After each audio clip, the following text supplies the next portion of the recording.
আসসালামু আলাইকুম। আলহামদুলিল্লাহ।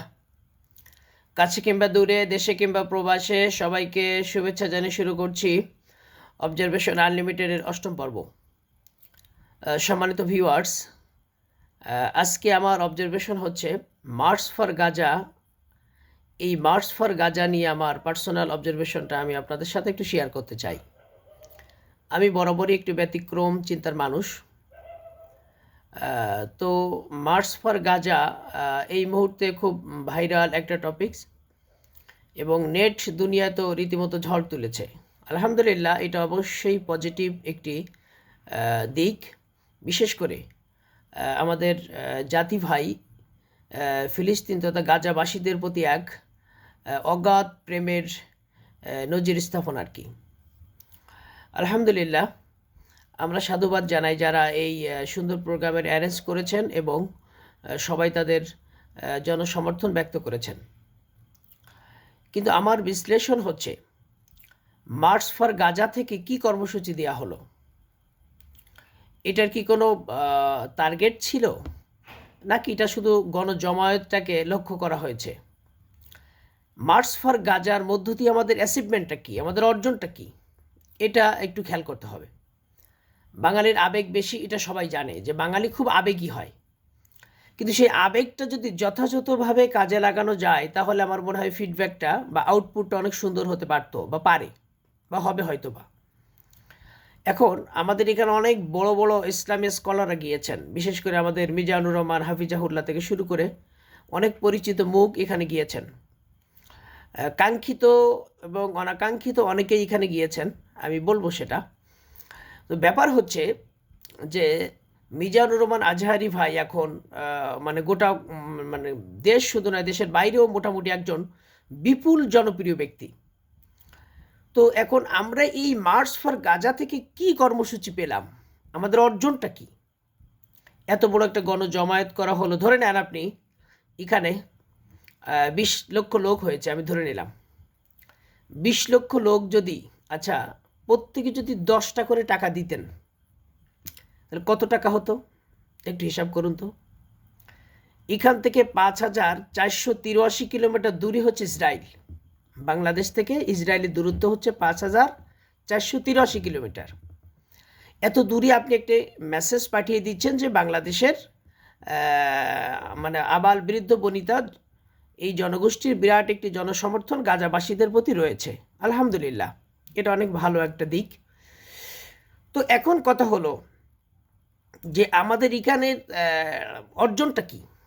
এই ২০ লক্ষ লোক যে আপনি গণজমায়েত করলেন, এখানে অনেকেই দেখলাম ফিলিস্তিনের পতাকা কিনেছে, অনেকেই আপনার এই যে কি ফেস্টুন, ব্যানার, অনেক কিছু আর কি, যেটা দেখলাম। তো কথা হচ্ছে যে এই যে টাকাটা তারা ব্যয় করলেন, পতাকা কেনা থেকে শুরু করে অনেক ব্যয় এখানে হয়েছে, গাড়ি ভাড়া থেকে শুরু করে অনেক বিষয়। তো এখন এখান থেকে কি একটা মানে একটা বড় আকার ফান্ড কালেকশন হতে পারতো না? বিশেষ করে মিজানুর রহমান আজহারি ভাই যদি এখন কোনো কিছু কারো কাছে বলেন আর কি, নিজ উদ্যোগে, তিনি একটি সম্ভবত একটি ইউটিউব চ্যানেল অথবা ফেসবুক পেজ খুলেছিলেন। এটা বোধহয় মানে ওয়ার্ল্ড রেকর্ড করেছিল খুব অল্প সময়ের ভেতরে। তো এখন কথা হচ্ছে, মিজানুর রহমান আজহারি ভাই যদি একটা ফান্ড কালেকশনের জন্য উদ্যোগ নিতেন, বা ওখানে যারা অ্যারেঞ্জার ছিলেন তারা যদি উদ্যোগ নিতেন যে আমরা ফিলিস্তিনের প্রতি অগাধ সমর্থন ব্যক্ত করছি, তো আমরা আসুন তাদের বিশেষ করে তাদের এখন ত্রাণ খুবই প্রয়োজন। কারণ আপনারা জানেন ইসরায়েল ইতিমধ্যে সেখানে ত্রাণের গাড়িগুলো ঢুকতে দিচ্ছে না, মানে তারা না খেয়ে মরে যাওয়া ছাড়া এখন তাদের আর কোনো উপায় নাই। হয় ইসরায়েলের বোম এসে তাদেরকে মেরে ফেলবে, অথবা না খেয়ে তারা মরে যাবে। তো যাই হোক, এখন কথা হচ্ছে আমরা কি একটা ফান্ড কালেকশন করতে পারতাম না? আপনারা জানেন ইসরায়েলের সঙ্গে ইসরায়েল, ফিলিস্তিন, বাংলাদেশ, এই তিনটা দেশের কূটনৈতিক ব্যাপারটা কি? আমাদের ফিলিস্তিনের সাথে কূটনৈতিক মানে সম্পর্ক আছে, বাংলাদেশে ফিলিস্তিনি অ্যাম্বাসি আছে, কিন্তু ইসরায়েলের সাথে কূটনৈতিক সম্পর্ক নাই। তো ইসরায়েলের সাথে যেহেতু কূটনৈতিক সম্পর্ক নাই, তাহলে ইসরায়েলি প্রোডাক্টগুলো বাংলাদেশে ঢুকছে কিভাবে? আপনি তার সাথে কূটনৈতিক সম্পর্ক রাখছেন না, আবার তার প্রোডাক্ট ব্যবহার করছেন, এটা কেমন কথা? যেমন আমাদের দেশে অনেকেই ইসরায়েলি পণ্য বর্জন করার ডাক দেন, কিন্তু আমরা যে ফেসবুক চালাই বা নেট দুনিয়ার উল্লেখযোগ্য অ্যাপসগুলো কাদের দখলে? এটা তো ইসরায়েল, তো ইহুদিদের দখলে। তা আপনি এখন যদি ইসরায়েলি পণ্য বর্জন করতে হয়, তাহলে তো আমাদের এই যে ইন্টারনেট দুনিয়ার এই অ্যাপসগুলো আমাদের বর্জন করতে হবে। আমরা কি সেটা পারছি? তাহলে আমরা ওই যে মানে সরকারের অধীনে চাকরি করে সেই সরকার উৎখাত করতে যাওয়ার মতো হাস্যকর ব্যাপার আর কি, যেটা আমাদের দেশে অনেক ইসলামী দল করছে। তারা চাকরি করে সরকারের অধীনে, আবার সপ্তাহে একদিন যে অফিসে হাজিরা দিয়ে সরকার উৎখাতের আন্দোলন করে, মানে একটা হাস্যকর ব্যাপার। আমার এক স্যার বলতেন যে আমাদের দেশে এক বড় ইসলামী দল, তারা টি-20 ম্যাচ খেলে। হ্যাঁ, মানে ওই টি-20 ম্যাচ খেলার মতো চাকরি করেন তিনি, সপ্তাহে একদিন যান, নামকা অস্তে একটা প্রোগ্রাম করে চলে আসেন। তো যাই হোক, কথা হচ্ছে ফিলিস্তিনির প্রতি আপনার জনসংহতি বা জনসমর্থন বা আপনার অগাধ ভালোবাসা রয়েছে। তাহলে ইসরায়েলি পণ্যগুলো আমরা যদি বর্জন করতে চাই, তাহলে তো ইসরায়েল আর্থিকভাবে ক্ষতিগ্রস্ত হবে। তখন আর ফিলিস্তিনের উপরে নির্যাতন করার জন্য তার ফান্ডিং লেভেলটা ধস নেমে যাবে। তাহলে এখন কথা হচ্ছে ইসরায়েল তখন কাবু হবে। আপনি এখান থেকে যে স্লোগান দিচ্ছেন, এই 5,483 কিলোমিটার দূরে স্লোগান যাবে, হ্যাঁ যাবে, হয়তো নেট দুনিয়া সেটা পৌঁছে যাবে। কিন্তু কথা হলো এখানে যদি আমরা একটা ফান্ড কালেকশন করতে পারতাম। আপনারা জানেন গত রমজানে বাংলাদেশ থেকে তাদের ত্রাণ ওষুধ সামগ্রী সেখানে গিয়েছিল। তো এখন আমরা তাদের জন্য কি পৌঁছে দিলাম? আমাদের এই বিরাট শোডাউনের অর্জনটা কি? আপনারা জানেন ফিলিস্তিনের অনেক ছেলে মেয়ে বাংলাদেশের ইউনিভার্সিটিতে পড়তে আসে। ওখান থেকে যদি দাবি তুলতেন তাহলে বুঝতাম যে ফিলিস্তিনি ভাই বোনদের পড়ালেখার খরচটা ফ্রি করে দেওয়া হোক। আপনারা জানেন আমাদের চিটাগাং মিলিটারি একাডেমিতে আপনার পিএলের যোদ্ধারা আসে প্রশিক্ষণ নিতে, মানে সামরিক সহায়তা বাংলাদেশ এবং ফিলিস্তিনের ভিতরে রয়েছে। সেখানে মিলিটারি একাডেমিতে তারা প্রশিক্ষণ নেন, আলহামদুলিল্লাহ। তাহলে এটাও আপনার যদি এটা কোনো খরচের ব্যাপার থাকে তাহলে সেটাও ফ্রি করে দেওয়া উচিত, যেহেতু তারা এখন মজলুম, আমাদের থেকে তারা এখন অসহায়। যদিও তাদের জীবনযাত্রার মান আমাদের থেকে অনেক ঊর্ধ্বে। প্রথম আরব ইসরায়েলকে যে আরব দেশটা স্বীকৃতি দিয়েছে সেটা হচ্ছে মিশর, এবং প্রথম মুসলিম দেশ হিসেবে যেটা স্বীকৃতি দিয়েছে সেটা হচ্ছে তুরস্ক। আপনি কোথায় আছেন? যে দুবাই নিয়ে আপনি কথা বলেন, সে দুবাই এখন ইসরায়েলের ঘনিষ্ঠ বন্ধু। সৌদি কোনো কথা বলছে না। সৌদি চাইলে তো সৌদি আমাদের সুপ্রিম লিডার হতে পারতেন, সেন্ট্রাল লিডার হতে পারতেন, এবং আমাদের সেন্ট্রাল প্লেসটা সৌদি আরব হতে পারত। কিন্তু আমরা ব্যর্থ। আমরা ওই যে আত্মস্বীকৃত মুনাফিক, মুসলিম মুসলিমের ভাই না, এখন মুসলিম মুসলিমের দুশ্মন। তো যাই হোক, মিজানুর রহমান আজহারি ভাই কেন একটা ফান্ডের জন্য ওখানে চিন্তা করলেন না, বা এখানের ঘোষণাটা কি? আপনার খালি ভিডিও দেখাচ্ছেন যে বিরাট গণজমায়েত, স্মরণকালে শ্রেষ্ঠ গণজমায়েত, মার্চ ফর গাজা, ফেসবুকে বিরাট আকারে আপনারা পোস্ট দিচ্ছেন আর লাইক দিচ্ছেন, মানুষের কাছ থেকে বাহাবা নিচ্ছেন, কিন্তু কত এখানে ফান্ড কালেকশনটা হলো না কেন, বা কোনো কর্মসূচি এলো না কেন? এখানে তাহলে অর্জনটা কি? আপনারা যে প্রোগ্রামগুলো করলেন, আমি অবাক হলাম। আব্দুর রাজ্জাক বিন ইউসুফের ছেলে আবদুল্লাহকে আপনারা সেখানে ইনভাইট করেছেন, অথচ বাংলাদেশের অধিকাংশ লোক জানেন যে ইসরায়েলের সাথে আব্দুর রাজ্জাক বিন ইউসুফের একটা সুসম্পর্ক রয়েছে, এবং আব্দুর রাজ্জাক বিন ইউসুফের মাদ্রাসায় ইসরায়েলি প্রতিনিধিরা আসেন, সেই ছবিগুলো বাইরে ভাইরাল হয়, সেই ভিডিওগুলো ভাইরাল হয়। সেখানে মানে তার মানে বলা যায় যে মানে একজন রিপ্রেজেন্টেটিভ, ইসরায়েলের একজন রিপ্রেজেন্টেটিভকে আপনারা ওখানে ইনভাইট করেছেন। আমাদের এক মিডিয়া পার্সন ব্যক্তি তো বলেই ফেলেছেন যে এই অনুষ্ঠানের মূল অ্যারেঞ্জার, মূল আপনার কি বলবো মানে সুপারভাইজার, মূল সমন্বয়ক হচ্ছে একজন কওমি হুজুর। কি আজীব ব্যাপার যে কওমি হুজুররা গোটা জীবন ধরে জিহাদের বিরোধিতা করে এসেছে, ইসলামী আন্দোলনের বিরোধিতা করেছে, এখন সকল ক্রেডিটটা নিয়ে যাচ্ছে। কি আজীব ব্যাপার, সেই নাকি মাস্টার মাইন্ড, মাস্টার প্ল্যানার। কি আজীব ব্যাপার, এগুলো হাসতেও কষ্ট লাগে। কওমিরা নাকি আবার এত বড় উদ্যোগ নিতে পারে, মিডিয়ায় তারা আবার এটা বলতেছে। যাই হোক, তাদেরও একটা দুর্বিসন্ধি থাকে সব জায়গায়, এগুলো সবাই বুঝতে পারে না, এর একটু সমস্যা। তো এখন কথা হলো, মিজানুর রহমান আজহারি ভাইয়ের মতো ব্যক্তি সেখানে গিয়েছেন, আলহামদুলিল্লাহ। তিনি যেখানে যান সেখানে তো লক্ষ লক্ষ মানুষের ঢল নেমে যায়। মিজানুর রহমান আজহারি ভাই যদি এখন যুবকদের, শুধু যুবকদেরই শুধু বলতেন যে হে যুবক ভাইরা, যারা সিগারেট খান, যারা পান খান, যারা গুল খান, এই নেশাদ্রব্য যারা গ্রহণ করেন, এই জায়গা থেকে আপনারা মাত্র 10টা করে টাকা দেন ফিলিস্তিনি ভাই বোনদের জন্য। আপনি বলেন তো দেখি, উনি যদি একটা বিকাশ অ্যাকাউন্ট নম্বর দেন বা একটা ব্যাংকের অ্যাকাউন্ট নম্বর দেন, তাই সেখানে তুফান উঠে যাবে না? নিশ্চিত তুফান উঠে যাবে। আমার মনে হয় যে টাকা পাঠানোটা মানে পুরা হ্যাং হয়ে যাবে। যদি খালি আজহারি ভাই বলেন যে এটা এই অ্যাকাউন্ট নম্বরটা আমি দিচ্ছি, বা এই বিকাশ নম্বর, নগদ নাম্বারটা আমি দিচ্ছি, আপনারা এই নাম্বারে ফিলিস্তিনির জন্য যে যতটুকু পারেন পাঠান, খালি উনি একটু বলুক না, দেখেন তুফান উঠে যাবে, কত ফান্ড কালেকশন হবে আপনি চিন্তাও করতে পারবেন না। তাহলে কি হলোটা কি? আপনি সেখানে বাইতুল মোকাররমের খতিব তথা কওমি মৌলবীকে ডেকেছেন। এই মৌলবী তো সবসময় থাকে হলো কি বলি মানে কোরআন সুন্নাহর বিরোধী একজন, আপাদমস্তক কোরআন সুন্নাহর বিরোধী একজন ব্যক্তি। তিনি আবার মিডিয়া সহ্য করতে পারেন না, তার সামনে মিডিয়া গেলে তিনি মিডিয়া ফেলে দেন। তো এইখানে যে গেলেন তিনি মোনাজাত করলেন, আর এই সবাই ছবি তুলল, তার ভিডিও প্রকাশিত হলো, এতে জাত যায়নি? জাতে মাতাল তালে ঠিকই তো। এই মৌলবীকে টাকা মোটেও ঠিক হয়নি। জাতীয় মসজিদটা তো কলুষিত হয়েছে, তাকে ডেকে জাতীয় মসজিদটাকে কলুষিত করা হয়েছে। আর কওমিদেরকে এই স্পেস দেওয়া এবং এই যে আব্দুর রাজ্জাক বিন ইউসুফের ছেলেকে স্পেস দেওয়া, এটা মোটামুটি ইসরায়েলি প্রতিনিধিকে নিয়েই আপনার প্রোগ্রাম করেছেন, এটা বলতে হবে যে ইসরায়েলি প্রতিনিধি আপনাদের সাথে ছিল, এটা বুক ফুলি আপনারা বলতে পারবেন। তো এখন কথা হচ্ছে আপনাদের অর্জনগুলো চোখে পড়ছে না। নেট দুনিয়ায় খালি আপনারা লাইক, আপনার ওই ভিডিও ছাড়ছেন আর সবাই লাইক দিচ্ছে, কমেন্ট করছে, শেয়ার করছে, আর মার্চ ফর গাজা একটা বিরাট অ্যাচিভমেন্ট হিসেবে আপনাদের কাছে মানে সমাদিত হচ্ছে। কিন্তু আমার দৃষ্টিতে এটা শুধু একটা সমাবেশ হয়েছে, আর এই জনসমর্থন দিয়ে ইসরায়েলের তো কিছু যায় আসে না, আর ফিলিস্তিনের জন্য কিছুই হলো না।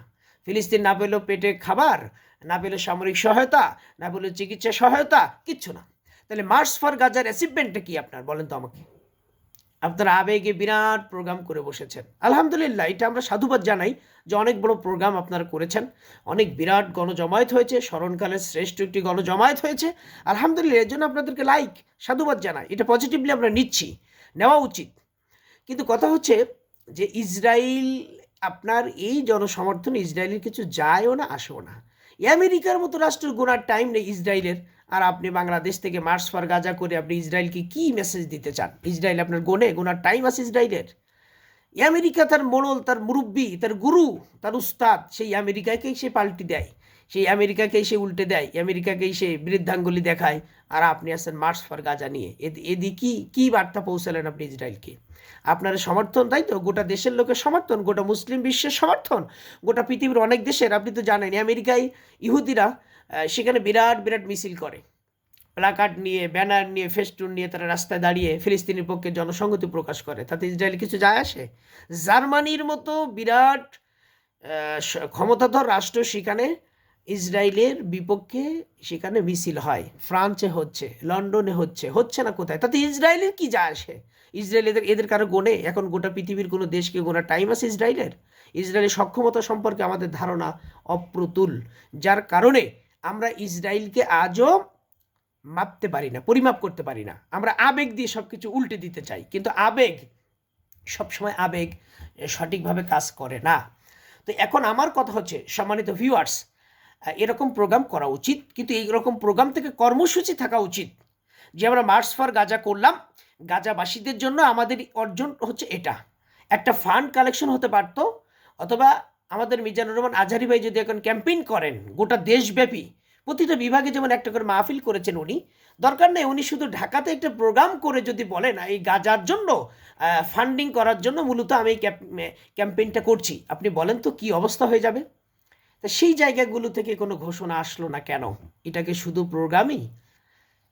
কিন্তু কথা হচ্ছে যে এই অ্যাচিভমেন্টের জায়গাটা যদি আমাদের একেবারে শূন্যের কোটায় থাকে, তাহলে এই ধরনের প্রোগ্রাম থেকে আমাদের কোনো ফিডব্যাক আসবে না। প্রোগ্রাম আমরা করেছি বা করব, কিন্তু কথা হলো এই জায়গা থেকে আমাদেরকে বিরাট কিছু অর্জন থাকতে হবে এবং গাজাবাসীদের জন্য দৃশ্যমান কিছু থাকতে হবে। আজকে আমরা যদি ফিলিস্তিন অ্যাম্বাসিতে যিনি অ্যাম্বাসেডর এখানে আছেন, আমরা যদি তাকে আর্থিক সহায়তা দিতে পারতাম, যেমন জনসমর্থন দিয়েছি আমরা, এখানে 20 লক্ষ লোক যদি হয়, তাহলে প্রত্যেকে যদি 10 টাকা করে দেয়, তাহলে কত টাকা দাঁড়াবে হিসাব করে দেখেন। আমরা সবাই তো এখানে একটা যে পতাকা কিনেছি, আচ্ছা পতাকার টাকাটা তো আমরা এখানে দিতে পারতাম, পতাকা না কিনে আমরা ফেস্টুন কিনেছি, নানান রকম কেনাকাটা করেছি, এই টাকাটাও তো আমরা একটা ফান্ড হিসেবে দিতে পারতাম। আল্লামা দেলোয়ার হোসেন সাঈদী রহমতুল্লাহ আলাইহি ইসলামের ছাত্র শিবির আয়োজিত যত প্রোগ্রাম, যত মাহফিল দেখেছি আমরা, উনি বলতেন কি যে মাঠের চারপাশে ড্রাম দেওয়া আছে, ড্রামে আপনারা একটু সাক্ষাৎ করে যাবেন, একটু দেখা করে যাবেন। আপনারা জানেন সেই ড্রামে কত টাকা পড়তো? আল্লামা সাঈদী সাহেবের প্রোগ্রামগুলো যারা অ্যারেঞ্জ করতেন, তারা হয়তো ফান্ড নিয়ে কখনো চিন্তা করতেন না আমার মনে হয়, কারণ আল্লামা সাঈদী সাহেব শুধু এতটুকু বললেই, রুমাল, ওই যে আমরা যেমন মাহফিলের ভিতরে রুমাল দিই, বলছি একটা রুমাল নিয়ে যান, রুমালে সবাই দিবে, কারণ অনেকে উঠতে স্বাচ্ছন্দ্য বোধ করে না। তো আল্লামা সাঈদী সাহেব তোর উঠতে বলতেন না, উনি বলতেন যে মাঠের চারপাশে ড্রাম দেওয়া আছে, আপনার ড্রামে একটু দেখা করে যাবেন, সাক্ষাৎ করে যাবেন। শুক্রিয়া, জাজাকাল্লাহ, বারাকাল্লাহ। যারা এখানে ডোনার ছিলেন, যারা ডোনেট করতেন, সেটা উল্লেখযোগ্য একটা ফান্ড দাঁড়িয়ে যেত, যা মাহফিল অ্যারেঞ্জারদের কোনো প্রকার কষ্টে ফেলে দিত না। তাহলে আল্লামা সাঈদী রহমতুল্লাহ আলাইহির রিপ্লেসমেন্ট হিসেবে আমরা যদি আজারি ভাইকে ধরি, আজারি ভাই যদি শুধু এতটুকু বলতেন যে আসুন আমরা এখানে শুধু এসছি আসার জন্য নয়, আসুন আমরা গাজাবাসীদের প্রতি একটা ফান্ড আমরা চিন্তা করি, চারপাশে ড্রাম দেওয়া আছে, বা আপনারা এই বিকাশ নাম্বারটা নিয়ে যান, অথবা নেটে এই নাম্বারটা দেওয়া থাকবে। এই মার্চ ফর গাজার একটা পেজ আজ থেকে ক্রিয়েট করা হোক। এই ক্রিয়েট করা পেজের ভেতরে নাম্বার থাকবে, বিকাশ নাম্বার, নগদ নাম্বার অথবা অ্যাকাউন্ট নাম্বার। আপনার সবাই স্ব দায়িত্বে, নিজ দায়িত্বে, দেশে থাকেন বিদেশে থাকেন, আপনারা সবাই গাজার জন্য একটা ফান্ডিং করবেন। আমার মনে হয় এটা বিরাট কিছু হয়ে যেতে পারতো, কিন্তু আমরা সেরকম কিছু দেখলাম না। কেন? নাকি আমার অজানা, আমি বুঝতেছি না। আপনারা এই দাবিটা তুলুন চতুর্দিকে, মার্চ ফর গাজার মতো আপনারা একটা বিরাট কিছু করার জন্য একটা উদ্যোগ নিন, যে আমরা তাদের জন্য ফান্ড কালেকশন করব। ফান্ডিং এখন সব থেকে বেশি দরকার। তারা না খেয়ে মারা যাচ্ছে, তারা চিকিৎসা পাচ্ছে না, সেখানে কোনো ত্রাণ যাচ্ছে না। আপনারা কেন জাতিসংঘের কাছে কোনো দাবি তুললেন না? আপনারা কেন দেশের সরকারের কাছে কোনো দাবি তুললেন না যে ইসরায়েলের প্রতি যদি ঘৃণা বিদ্বেষ আমাদের প্রকাশ করতে হয়? আমরা দেখছি পাসপোর্টে অলরেডি মানে ইসরায়েলকে বয়কট করার বিষয়টা পুনর্বহাল করা হয়েছে, আলহামদুলিল্লাহ, এটা অনেক ভালো। তো কথা হচ্ছে এরকম একটা কর্মসূচি দেন, এরকম কিছু দাবি দেওয়া দফা দেন, যেমন আমাদের জুলাই বিপ্লবের দফা ছিল। এই দফা দিলেন না কেন? যে আমরা চাচ্ছি ইসরায়েলি পণ্য এটা সরকারিভাবে বর্জন করা হোক। ইসরায়েলের সাথে কূটনৈতিক সম্পর্ক যেহেতু নেই, তাহলে ইসরায়েলি পণ্য বাংলাদেশে কেন ঢুকবে? ইসরায়েল অর্থনৈতিকভাবে তার দৌন্যতা শুরু হবে, আমরা এটা খেয়াল করতাম, কিন্তু আপনারা সেটা করতে পারলেন না। নাম্বার 2, আমরা জাতিসংঘের কাছে প্রস্তাব রাখতে পারতাম যে ত্রাণ সহায়তার জন্য আপনারা সর্বোচ্চ চেষ্টা করুন, বিশেষ করে শান্তিরক্ষী মিশনে যারা যুদ্ধ করতে যায়। আমার কাছ থেকে হাস্যকর মনে হয়, আমি বিপরীত চিন্তার মানুষ, তো এই কারণে আমার চিন্তার সাথে আপনাদের চিন্তা মিলবে না। সেটা হচ্ছে শান্তিরক্ষা মিশন। এরা যে আফ্রিকা জঙ্গল পরিষ্কার করে, রোড করে, কিসের শান্তি স্থাপন করে এরা? এই শান্তিরক্ষী মিশনকে আপনারা মার্চ ফর গাজা থেকে কেন বললেন না যে শান্তিরক্ষী মিশনে যারা যায় তাদেরকে পাঠান, গাজায় পাঠান, এই গণহত্যার বিরুদ্ধে সেখানে সৈন্য নিয়োগ করেন? কই? এখন তুরস্ক কথা বলছে না, মালয়েশিয়া কথা বলছে না, সৌদি কথা বলতেছে না, পাকিস্তান, আফগানিস্তান, আমি তো অবাক হয়ে যাই, আফগানিস্তানে তালেবান সরকারও পর্যন্ত কোনো কথা বলে না। এই কি আজীব একটা ব্যাপার যে আফগানিস্তানকে নিয়ে এত আশা ভরসা যে তালেবান, আল কায়দা, ইসলামী সরকার হলো, ইসলামী রাষ্ট্র পেল, তারা পর্যন্ত আপনার ফিলিস্তিন নিয়ে সামান্যতম তাদের কোনো পোস্ট আমার চোখে পড়েনি।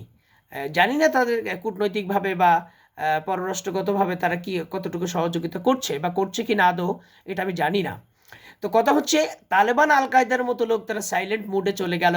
আশাবাদী ছিলাম যদি ইমরান খান বাইরে থাকতেন, নিশ্চয় আল্লাহর প্রিয় মানুষটি অনেক বড় উদ্যোগ নিতে পারতেন, কারণ পাকিস্তান হচ্ছে পরাশক্তি রাষ্ট্র, আর যায় তাই পরাশক্তি না, খুব নাম করা পরাশক্তি রাষ্ট্র। সেখান থেকে আমরা কোনো প্রকার ফিডব্যাক পেলাম না, এটা আমরা আশাহত হলাম। তারপরে মালয়েশিয়া একটা স্বয়ংসম্পূর্ণ মুসলিম রাষ্ট্র, ব্রুনাই একটা স্বয়ংসম্পূর্ণ মুসলিম রাষ্ট্র, কাতার বলেন, সৌদি বলেন, এরকম বড় বড় ইসলামী রাষ্ট্রগুলা শুধু ইরান ছাড়া আর কেউ কথা বলছে না। এটা অবশ্যই আমাদের জন্য দারুণ একটা ব্যথার, দারুণ একটা কষ্টের দিক যে কেন এটা হবে। এটা সৌদি রাষ্ট্র, মানে সৌদি থেকে শুরু করে অধিকাংশ ইসলামী রাষ্ট্র কথা বলছে না। মানে ইসলামী রাষ্ট্র বলতে ইরান ছাড়া কে বা কথা বলছে? সব তো চুপ। তাহলে আমরা অনেকগুলো দাবি এখানে রাখতে পারতাম। ইসরায়েলি পণ্য রাষ্ট্রীয়ভাবে বর্জন করা হোক, ইসরায়েলির সাথে আমরা এই পণ্য আদান প্রদানের ব্যাপারটা একবারেই ক্যান্সেল করতে হবে, একটা বড় ফান্ড কালেকশন করতে হবে, জাতিসংঘের কাছে দাবি থাকবে শান্তিরক্ষা মিশনে যারা নিয়োজিত আছেন তাদেরকে গাজায় পাঠানো হোক, সেখানে গণহত্যার বিরুদ্ধে শান্তিরক্ষা মিশনের অবস্থান হওয়া উচিত। অথচ তারা শান্তিরক্ষা, আমার দেশে তো বহু পুলিশ থেকে শুরু করে সবাই যায় শান্তিরক্ষা মিশনে, কিন্তু তারা যেই কী শান্তি স্থাপন করে, আজ পর্যন্ত দৃশ্যমান কী শান্তির নজির তারা সেখানে স্থাপন করেছে? তাদেরকে এখানে পাঠালে সেটা ভালো হতো। তো যাই হোক, অসংখ্য দাবি এখানে রাখা যেতে পারত, দলমত নির্বিশেষে সকল মানুষের একটা সৌহার্দ্যপূর্ণ মিলন মেলা যেহেতু হয়েছে, তো এই আন্তরিক সৌহার্দ্যপূর্ণ মিলন মেলার মধ্য দিয়ে একটা বড় ফান্ড কালেকশন হতে পারত। আর এই ফান্ডিংটা ফিলিস্তিন তথা গাজার অসহায় মুসলিম মানবতার জন্য অনেক বড় কিছু হতো। যাই হোক আমার ভাইরা, অনেক কথা বলে ফেললাম, যদি ভুল ত্রুটি হয়ে যায় ক্ষমা সুন্দর দৃষ্টিতে দেখবেন। আমি ওই যে বিপরীত চিন্তার মানুষ। আপনারা যেটা খুব সহজে ইজিতে মেনে নেন, আমি আবার ওই জায়গাটাই সহজে মেনে নিতে পারি না। আপনাদের আবেগটা কাজ করে একদিকে, আমার আবেগটা কাজ করে অন্যদিকে। আপনারা যেটাকে খুব সাশ্রয়ী, সস্তা বা জনপ্রিয়তার জায়গা থেকে যেটাকে অন্যভাবে কনভার্ট করেন, আমি আবার ওই জায়গাটা একটু ব্যতিক্রম, ভিন্নভাবে চিন্তা করি। আমার এক ফ্রেন্ডের সঙ্গে কথা হচ্ছিল, উনি ফ্রান্সে থাকেন, খুবই গুছানো কথা বলেন এবং একজন মানে কী বলবো, একজন গুছানো বুদ্ধিজীবী। তিনিও কিন্তু আমার সাথে একমত পোষণ করেছেন যে হ্যাঁ, আমরা তো এটা ভুলে গেছি, আমরা তো এটা করতে পারতাম, বিরাট একটা ফান্ড কালেকশন হতে পারতো। অর্থাৎ আমরা এইখানে এই ব্যাপারটা যারা এড়িয়ে গেছি, যে ফান্ডিংটা ব্যাপারে কোনো আশা ব্যক্ত করা হলো না, কোনো প্রকার সাজেস্ট করা হলো না, কোনো কর্মসূচি এলো না, কোনো দফা এলো না, মানে একটা শুধু একটা প্রোগ্রাম। তো এই প্রোগ্রাম তো আমরা এভাবে চাইনি, আমরা মার্চ ফর গাজার অ্যাচিভমেন্ট চাই, এবং সেটা হোক ইসরায়েলের বিপক্ষে এবং গাজার পক্ষে দৃশ্যমান কিছু। আল্লাহ রাব্বুল আলামিন ইসরায়েলকে বয়কট করুন। ইসরায়েল তথা গোটা বিশ্বের যারা নিরীহ ফিলিস্তিনের উপরে জুলুম করছে, আল্লাহ পাক তাদেরকে থামিয়ে দিন, তাদেরকে হিদায়াত দিন, অথবা তাদেরকে নিশ্চিহ্ন করে দিন। আব্রাহা বাদশাকে যেমন তিনি থামিয়ে দিয়েছিলেন, আমরা চাই আল্লাহ রাব্বুল আলামিন ইসরায়েলকে থামিয়ে দিন, আমেরিকাকে থামিয়ে দিন, ইংল্যান্ডকে থামিয়ে দিন, এবং গাজাবাসী তথা মজলুম মানবতার পক্ষে আল্লাহ রাব্বুল আলামিন সাহায্যকারী হয়ে যান, এই আশাবাদ ব্যক্ত করে গাদ্দার সেফি আজাদি, জালিম সেফি আজাদি, আজাদি জিন্দাবাদ, আজাদি জিন্দাবাদ, আজাদি জিন্দাবাদ।